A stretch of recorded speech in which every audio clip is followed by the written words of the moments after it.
नमस्कार, मी संदीप देसाई। सकाळी 9च्या बातम्यांमध्ये आपल्या सगळ्यांचं स्वागत। बुलेटिनच्या सुरुवातीला औरंगाबाद मधली एक ब्रेकिंग बातमी बघणार आहोत। औरंगाबादच्या सिल्लेखाना परिसरामध्ये तुंबळ हाणामारी झालेली आहे।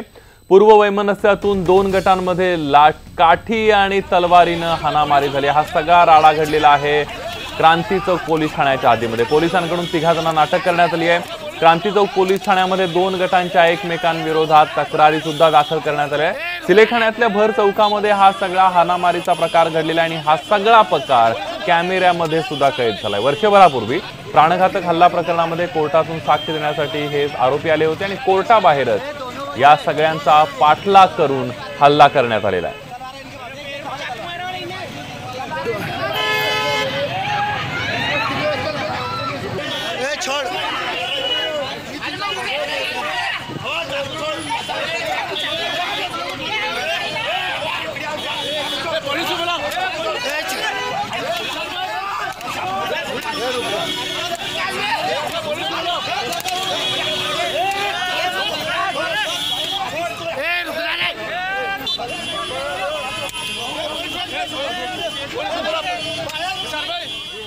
आणि अधिक माहिती घेऊयात, हा नेमका प्रकार काय जाणून घेऊयात। आपले प्रतिनिधी सिद्धार्थ गोदाम आपल्या सोबत आहेत। सिद्धार्थ, आपण बघतोय की भर चौकामध्ये हा सगळा राडा पाहायला मिळाला।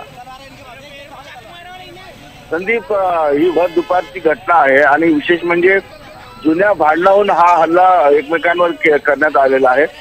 जुन्या एका प्रकरणामध्ये परमेश्वर वाघ यांनी नितीन जाधव यांना चाकू मारला होता आणि ते प्रकरण कोर्टामध्ये होतं। काल कोर्टामध्ये तारीख असताना दोन्ही आरोपीचं म्हणणं होतं की हे प्रकरण आपण कोर्टाच्या बाहेर मिटवून घेऊ, मात्र फिर्यादी नितीन परमेश्वर वाघ हा काही ते करायला तयार नव्हता।